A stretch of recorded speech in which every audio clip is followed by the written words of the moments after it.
পশ্চিমবঙ্গের রাজনীতিতে বড় পরিবর্তন। কেন পিছিয়ে পড়লেন মমতা ব্যানার্জি? কি কারণে কমলো জনসমর্থন? আজকের এই ভিডিওতে আমরা বিশ্লেষণ করব সেই সব গুরুত্বপূর্ণ কারণ। দীর্ঘদিনের শাসনের প্রভাব। যে কোনো সরকার দীর্ঘদিন ক্ষমতায় থাকলে একটা স্বাভাবিক অসন্তোষ তৈরি হয়। পশ্চিমবঙ্গেও তার ব্যতিক্রম হয়নি। মানুষের একটা অংশ নতুন পরিবর্তন চাইতে শুরু করেছে। দুর্নীতির অভিযোগ।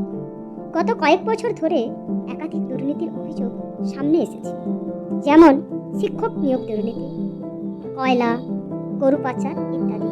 এইসব ইস্যু সাধারণ মানুষের মধ্যে নেতিবাচক প্রভাব ফেলেছে। কর্মসংস্থানের সমস্যা।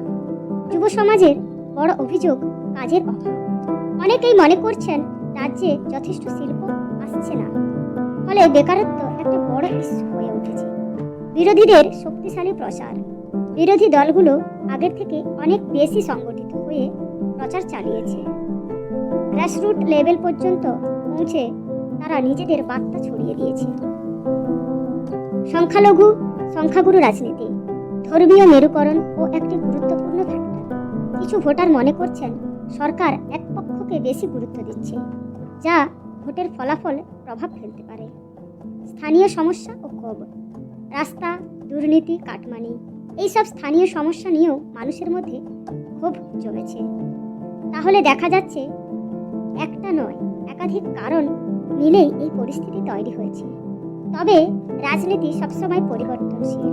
আগামী দিনে আবার কি হবে সেটাই এখন দেখার। আপনার মতে আসল কারণটা কি? কমেন্টে অবশ্যই জানান।